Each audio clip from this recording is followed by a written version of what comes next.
mbokk internet ju Seneweb jërë ngeen jëf amati leen mbégte janoog yéen ñu ngi seq jotaay tey jii ak le maire de Mermoz Sacré-Cœur Barthélémy Dias am nañ mbégte dalal la ma bàyyi la nga nuyoog internet yi ñuy seetaan.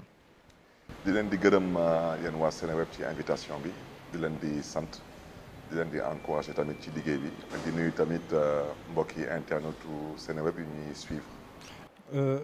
yaa ngi doon xeex temps yu weesu si wàllum littoral bi kenn ku doon tabax si booru géeju Mermoz bi yoon dugg si ba sax moom mi ngi wéyal liggéey bi jamono ji foo toll si combat boobu.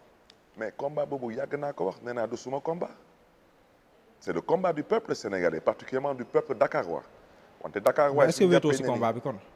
nga ne. est-ce que wéetoo si combat bi. du question de wéet ci combat man Sénégal moomu ma ko Sénégal je ne suis pas l'actionnaire majoritaire lu mu wax sénégalais leer na man leen ñu ngi saax-saaxee seen géej ñu ngi saax-saaxee seen suuf yan ñaa leen di xool est-ce que lii jaral na leen ngeen jóg ngir ëllëgu Sénégal ak ngir seen ay doom ak seen ay sët su leen ko jaralee xam nga lan mooy seen waru gar su leen ko jaralulee y a pas de problème wante man Barthélémy Dias wax naa leen jóg leen te ngeen taxaw tem wante du suma xeex du xeexu Massamba du xeexu Mademba lu ñu def fii biir commune de Mermoz Sacré-Cœur mais sañu ñu ko def Ngor sañu ñu ko def Wakam sañu ñu ko def Yoff parce que ñooñu dañuy jóg. mais c'est ça la vérité ñu def ko fii Mermoz Sacré-Cœur mais j'ai parlé aux populations de Mermoz Sacré-Cœur j'ai parlé à la jeunesse particulièrement de Mermoz Sacré-Cœur et en général à la jeunesse dakaroise c'est à eux de voir s'ils réagissent ou pas mais ceci aussi étant dit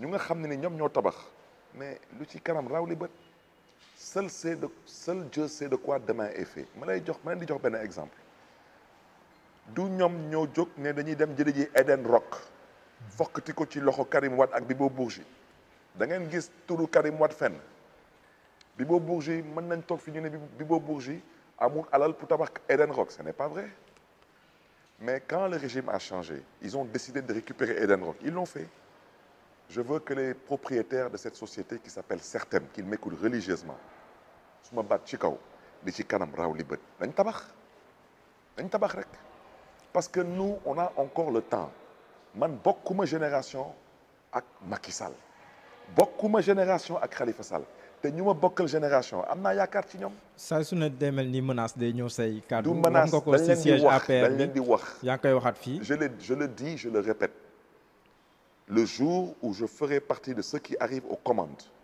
le siège de l'APR deviendra la maison des jeunes de Dakar ça c'est clair et c'est net ça a été construit sur le foncier du peuple dakarois et ça a été construit avec l'argent du peuple sénégalais il n'y a pas de cotisation et qu'on ne vienne pas nous raconter n'importe quoi je rappelle au passage que Macky Sall a dit que Karim Wade n'a pas le droit de justifier les fonds politiques de son père biologique Abdoulaye Wade Macky Sall les fonds politiques qui lui ont été alloués ne sont pas destinés à construire le siège de l'APR ça doit être clair.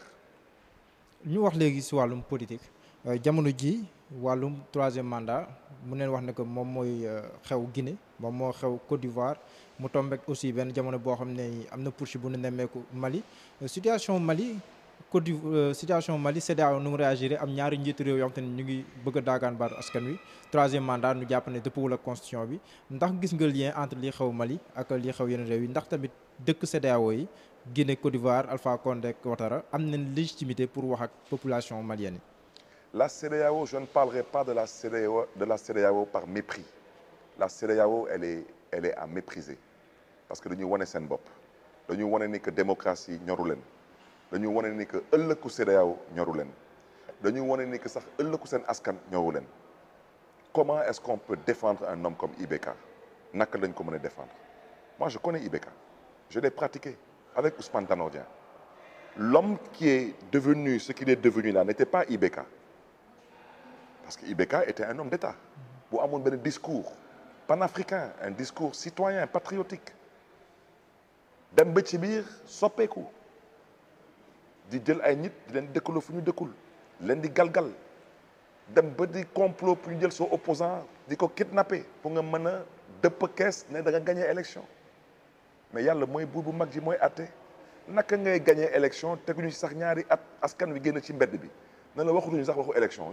yow na nga fi jógee ana IBK da nga naan mi ngi tëdd ci lalu hôpital maa ngi koy ñaanal yàlla may ko wér-gu-yaram mu delluwaat ci njabootam ñëpp ñu mu galgaloon. mais en tant que doon leen légaliste xeex may leen ma rek doon leen xeex tey ñoom ñooy waxtaanee ëllëgu Mali. Donc ça veut dire quoi? L'homme propose, Dieu dispose. C'est vrai des fois que le diable il s'interpose, mais là au Mali au moins c'est clair. Donc Côte d'Ivoire, Guinée, ñoom ce sont les mauvais élèves de la CEDEAO. Ils copient sur le Sénégal. Ça veut dire que tey ñoom lu ñuy def foofu mooy téye ay carte électeur def ay parrainage yow naka nga mën a nekk tey Ouattara naka nga mën a xoole sax waxuma ivoiriens yi mais africains yi yow yaa waxoon africains yi en général ivoiriens yi en particulier que mënoo atte Gbagbo mënoo atte Charles Blé Goudé da nga leen di yóbbu CPI nga yóbbu leen CPI ñu daan leen atte leen ne leen maintenant mën ngeen ñibbi yow maintenant nga décider que maintenant yow maintenant da nga leen di atte Côte d'Ivoire te yaa waxoon mënoon leen juger maintenant nga atte leen di leen jox ay 20 ans ak ay 30 ans pour ñu bañ a bokk ci élection naka nga mënee toog jël sa ancien premier ministre sa ancien président assemblée nationale monsieur Guillaume Soro nga jóg bés rek tuumaal ko ne da nga koy atte ne ko da nga koy tëj 25 ans de kaso parce que man bokk élection et vous croyez que ça ce n'est pas un coup d'État?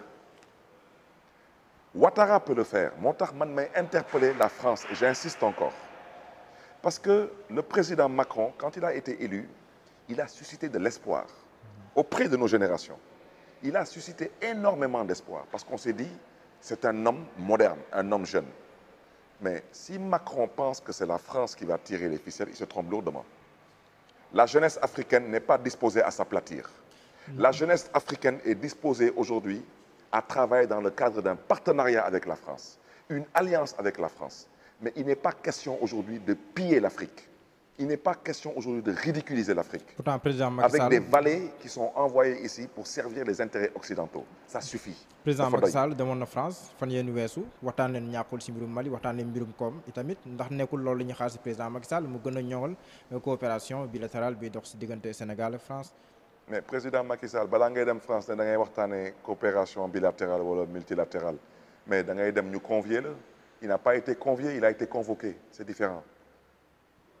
tey yow mënoo dem tugal man mënu ma dem tugal nous sommes des Sénégalais on n'est pas autorisé à rentrer dans l'espace Schengen il est sénégalais aussi. mais président Macky Sall le président la. non nous on est citoyens il n'existe pas sans nous lu tax moom muy dem ñu te ñun du ñu dem parce qu'il est convoqué quand on te convoque tu réponds maintenant nag moo xam lan nañ ko fa sant wante réew mi ñoo ko moom ok et la France doit comprendre que c'est un partenaire du Sénégal à ce titre. Je pense que la France gagnerait grandement à se prononcer sur des questions de démocratie. Justement ma ñëw foofu lay ñëwee. parce que la France lu tax ma koy waxte mu am solo kañ ngeen gëj a dégg coup d'état Afrique lu xew Mali du coup d'état au Mali c'est pas un coup d'état la preuve c'est IBK qui a démissionné c'est pas un coup d'état. dafa démissionné wala da nga koo forcer. non il a démissionné mais da nga gañewul élection dañ ko rafetal sax. Mais dans un monde normal, IBK xamoon na ko du demee nii il n'a pas gagné d'élection. Tout le monde a vu au nord du Mali des enfants, des Touaregs, qui votaient. Ils n'avaient même pas 12 ans. Ils ont bourré les urnes. Il n'a pas gagné d'élection. La suite, elle est logique. Macky Sall gagné wul élection fii ñëpp xam nañ ko. dëkkaloo ñu fi ñu dëkkul tëj Khalifa Sall kaso dàq Karim Wade exilé ko def parrainage yow da ngay bokk yow doo bokk téye ay carte électeur def lu ko neex mais fan lay mujjee. tey Macky Sall xam na lu tax bëggul organiser des élections mais parce qu'il sait qu'il n'est pas en mesure de les gagner à partir du moment où il sait qu'il n'est pas en mesure de les gagner c'est quoi la stratégie c'est d'inviter les uns et les autres ci benn dialogue politique qui en réalité est une escroquerie politique une vaste escroquerie politique où en fait lu ñu fay waxtaanee du ëllëgu Sénégal ñii lu leen ñor mooy gouvernement union nationale ñee lu leen ñor mooy statut chef de l'opposition kee mooy Macky Sall moom lu ko ñor mooy nguur mais il y a plusieurs moyens d'avoir un troisième mandat. voilà vous pouvez l'avoir officiellement yaa ngi wax ma ñëw rek officiellement troisième mandat. ma ñëw officiellement mooy à la Ouattara wala Condé jël micro def benn cirque ne congrès parti politique ne dañ la investir après jël micro jox ko ay magistrats du conseil constitutionnel ñu valider la candidature ça c'est la voie officielle la voie officieuse mooy bii la Macky Sall bëgg a jël. mooy c'est ni oui ni non duñ ko waxtaanee te duñu organiser élection nañu dem rek Et sans s'en rendre compte, les maires que nous sommes actuellement, nous sommes sur une deuxième année quasiment sans élection. Donc si on reporte les élections locales de 2 ans et demi à 3 ans, entre chaque élection, à défaut d'avoir un audit du fichier, day am une révision des listes électorales, am une période de contentieux. Mais si on a local, on a une législative. Si on a législative, on a en 2022, on a beaucoup 2024. Mais élection présidentielle 2024, on a pour 2026, on a pour 2027. Le président Macky Sall, il sait très bien de quoi je parle. Parce que je suis au courant. C'est parce que je suis au courant. Mais moi, j'ai choisi de ne pas dealer. J'ai choisi de me battre. Vous avez choisi de ne pas dealer. C'est mon choix. Donc, proposez le deal. Mais parce que dañuy deal fofu. Dañuy deal waxtané wuñu ëllëgu Sénégal. Pourtant, dialogue politique dañ fiy deal. Dama lay jox un exemple. Yow tay yaay président du Sénégal, man maay sa opposant. Est-ce que yow xel nangu na nga may jox weer bu nekk 150 millions pour man may opposé wu? Kan le président Macky Sall non 2 milliards non 2 milliards. Xam nga tey 150 millions daanaka 10 mois moins 1 milliard 500. Donc disons à peu près 160 millions. Donc à peu près disons 250 à 300 000 euros dañ la ñuy jox benn waay. Chef de l'opposition bu ñuy woy chef de l'opposition. Mais mais dëkk bu amul opposition naka la opposition boobu mën a amee chef dëkk bi amul opposition dañuy waxante dëgg. Macky Sall bu mu dëppee kees 2019 ba yuuxu ne moo gagné élection wax leen ma ban opposant moo fi wax wala jëf opposition y compris moi-même dëkk bu amul opposition ngeen bëgg ko tabal chef de l'opposition. mais ñoom Sonko fu mu toll nii foo leen di dugal Sonko Malick Gakou moom kenn xamatu fu mu nekk mais Sonko ñoom Thierno Bocoum Khalifa Sall tamit noppi na après di nga ñu wax sax nopp tekkaaram bi noo koy jàngatee mais ñoom Sonko foo leen di classé. mais je le concède mais ñooñu lu tax ñoom ñuy yëngatu mais parce que dañu bokk ci beneen génération Ousmane Sonko que je félicite Guy Marius Sagna que j'encourage Thierno Bocoum que j'applaudis. Docteur Babacar Diop. Docteur Babacar Diop qui se bat avec ses amis. Mais regardez tous ces jeunes-là, ils appartiennent à une autre génération. Ce qui se passe actuellement au palais, ce n'est pas un dialogue politique. La preuve, le code consensuel de 1992, Abdou Diouf avait dit bala waxtaan bi di tàmbali mu ne na ngeen dem ngeen waxtaan lu ngeen tënk du ma ci dindi benn virgule.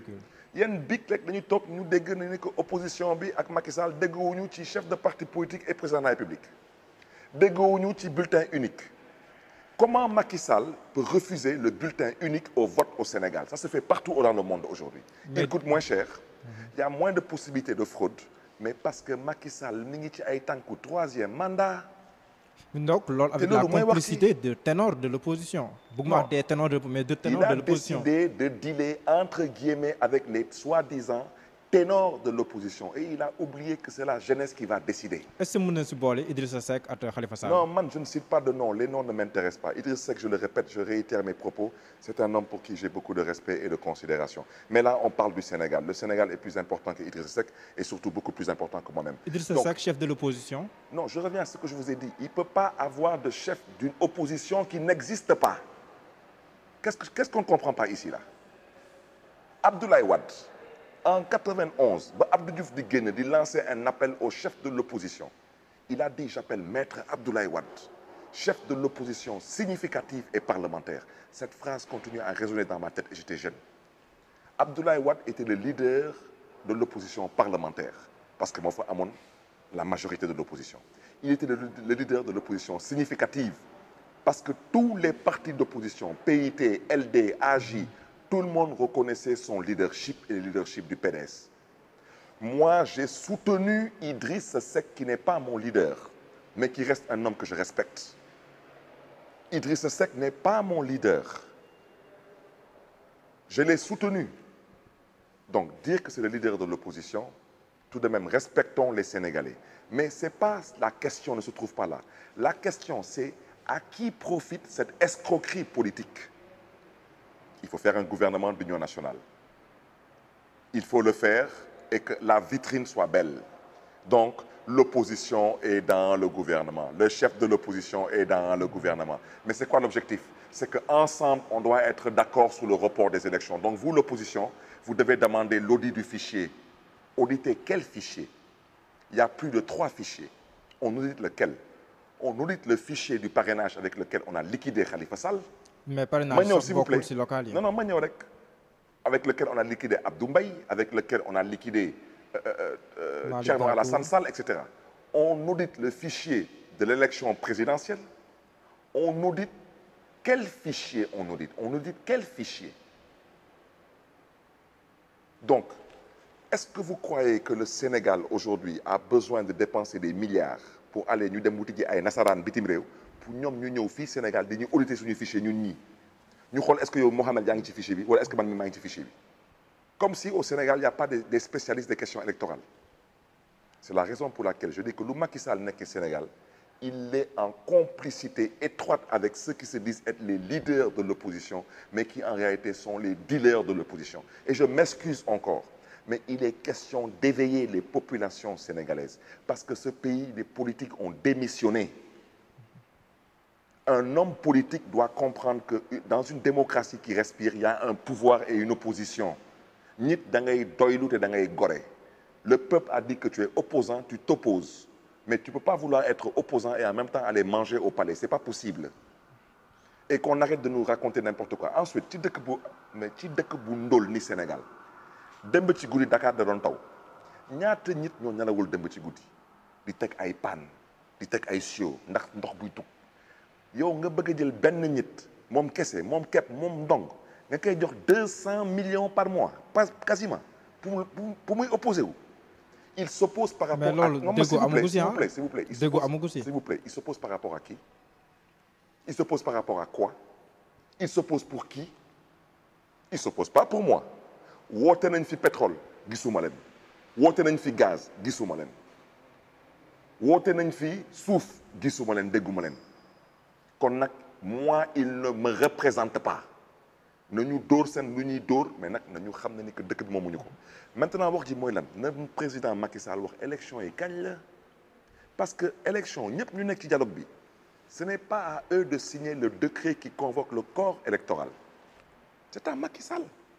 Macky Sall bu muy def parrainage pour liquider Khalifa Sall liquider ñeneen ñi bu muy wootee parrainage Assemblée nationale est-ce que dafa woote waxtaan dafa liif gars yi ba xolam sedd mu gaz gars yi lacrymogène gars yi ba xolam sedd tëj ba xorom set tey nag nga jóg nga ne da ngay dindi parrainage su naroon am ci local yi la naroon am. te local yi moom dàq nañ ko parce que yow da ngaa parrainage après avoir disqualifié les gens nga tànn ñu ngay demal élection fan parrainage ba nga xam ne ni 554 collectivités locales moo am collectivité locale bu am boo ci gis dina ci am au moins 20 candidats te bëgg fa teg parrainage foofu nga naroon teg parrainage mais comme yéen da ngeen di waxtaan di dil seen biir. ku nekk ngi xool lan moo ko arrangé moo tax mën na leen ci waxtaan bi Macky Sall moom lu ko arrangé mooy randal élection présidentielle parce que l'opposition l'aura cautionné à travers des excuses qui ont pour nom l'audit du fichier je sais pas c'est de la littérature c'est de la poésie politicienne. Le silence de Khalifa Sall nan lañ ko mën a jàngatee. Le silence de Khalifa Sall mais il faudra inviter Khalifa Sall. mais c'est leader la. Mais c'est mon leader, mais je pense qu'il a fait une vidéo il y a quelques semaines. Les gens l'ont mal interprété. Ci vidéo bi en fait lu ci Khalifa Sall wax dëgg la dafa masawu askanu Sénégal ci mbas bi mais su ngeen dégluwaatee bu baax a baax vidéo bi Khalifa Sall vous a dit qu'il reprend ses activités. Il vous a dit qu'il va communiquer avec vous à travers les réseaux sociaux, à travers la digitalisation loolu la Khalifa Sall wax. Maintenant Khalifa Sall dafa am na ko yàlla bindee. je continue à le dire mais tekkaaral bi est-ce que ñenn ñi mën na ko jàngatee ne mi ngi waxtaan ak président Macky Sall si suuf. Khalifa Sall lu ma ko wax mooy na nga jàpp ni que tant que Macky Sall li ngi wut nguur yoo doo bokk te loolu moom moo am kon nag gisuma lan lay waxtaan ak Macky Sall parce que waxtaan boobu duñ ci juboo te Khalifa Sall je vais vous dire une chose amoon na possibilité waxtaan ak Macky Sall balaa ñu koy tëj parce que am na lu ñu ko proposé woon. Donc je pense que s'il ne l'a pas accepté à l'époque mu accepté dem tëdd ji kaso bi am na lu ndaw lu ma ci xam parce que ça reste tout de même mon leader politique tëdd naa juróom benn weeru kaso ak moom am na lu ma ci xam ku mel ni Khalifa Sall tey s'il n'a pas accepté de négocier sa libération te yéen ñëpp xam ngeen ne ni que bu muy génn ci kaso bi sax vous avez vu que avocats yi dañu xaw jàppante seen biir je ne vois pas lu tax Khalifa Sall démb bu bañ a waxtaan tey muy nangu di waxtaan loolu amul benn sens amul benn logique et je peux confirmer que Khalifa Sall n'est pas en discussion avec Macky Sall sur quoi que ce soit. ñu wax léegi ci déclaration de patrimoine bi nga xamante ni président Macky Sall sàkkoon na ci jëwriñ ñi bon d'une manière générale képp comme da la dénk budget bu tolloog 1 milliard wala bu ko ëpp mais ci benn communiqué bu ñu gis OFNAC génnee ko sur 35 ministres 34 yëpp def nañ déclaration de patrimoine kenn des ci président Macky Sall defaatu ko lan la lay inspiré. kan moo des ci gars yi damay laajte rek ku ci des je ne sais pas donc man mënuma ci wax.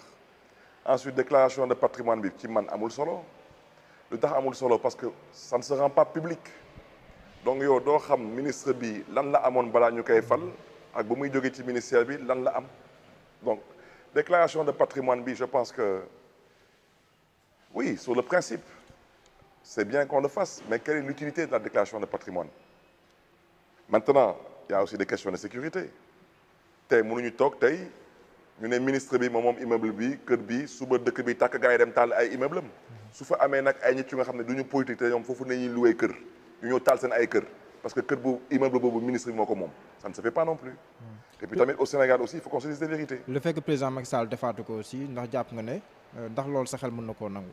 kan président Macky Sall. waaw ndax ce débat am na si ñu naan comme il a été réélu soxlawu mu koy defaat. je ne rentre pas dans ce débat. parce que comme j'ai déjà dit